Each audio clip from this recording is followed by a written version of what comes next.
আসসালামু আলাইকুম। খেলা বাতাস চ্যানেলের পক্ষ থেকে চলে আসলাম নতুন একটি ভিডিও নিয়ে। একই মে এর মধ্যে আইসিসিতে জমা দিতে হবে আসন্ন টি-20 বিশ্বকাপ স্কোয়াড।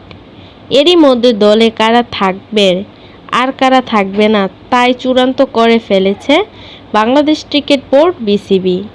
এরই মধ্যে জানা গেছে কারা থাকছেন আর কারা থাকছেন না। তো দর্শক, ভিডিওটি শুরু করার আগে ভিডিওতে লাইক দিয়ে না টেনে সম্পূর্ণ ভিডিওটি দেখুন। আর আপনি যদি আমাদের চ্যানেলে নতুন হয়ে থাকেন তাহলে চ্যানেলটিকে সাবস্ক্রাইব করে বেল বাটনে ক্লিক করতে ভুলবেন না। নাজমুল হাসান শান্তর নেতৃত্বে 15 সদস্যের দল ঘোষণা করতে পারে আগামী মাসের শুরুতেই।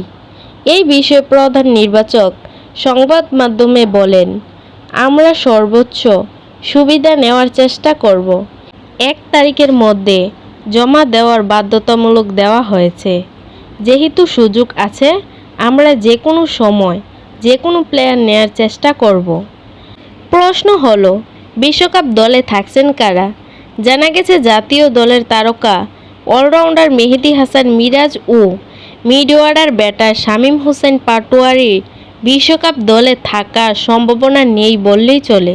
মূলত পারফরম্যান্সের বিবেচনায় মিরাজের থেকে এগিয়ে থাকায় বিশ্বকাপ দলে থাকা প্রায় নিশ্চিত স্পিন অলরাউন্ডার শেখ মেহেদীর। অন্যদিকে ফিটনেস বিবেচনায় দল থেকে বাদ পড়েছেন শামীম হোসেন পাটোয়ারি। সবশেষ জাতীয় দলের ফিটনেস টেস্ট রেড মার্ক পেয়েছেন এই তরুণ ক্রিকেটার। এছাড়াও বারবার সুযোগ পেয়েও নিজেকে প্রমাণ করতে না পারায় দলে থাকার সম্ভাবনা নেই ওপেনার এনামুল হক বিজয়ের। আরেক ওপেনার নাঈম শেখ ও স্পিনার তাইজুল ইসলামও দলে থাকার সুযোগ খুব একটা নেই, যদিও শ্রীলঙ্কা সিরিজে দলে ছিলেন তারা।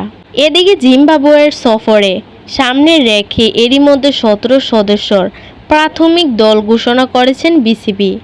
আগামী 3 মে থেকে শুরু হবে জিম্বাবুয়ের সিরিজের 5 ম্যাচের টি-20 সিরিজ। 26 থেকে 28 এপ্রিল পর্যন্ত চলবে এই ক্যাম্প। জাতীয় দলের ক্যাম্পে দীর্ঘদিন পর ফিরছেন অলরাউন্ডার মোহাম্মদ সাইফুদ্দিন। ফিট থাকলে বিশ্বকাপ দলেও তার থাকার কথা।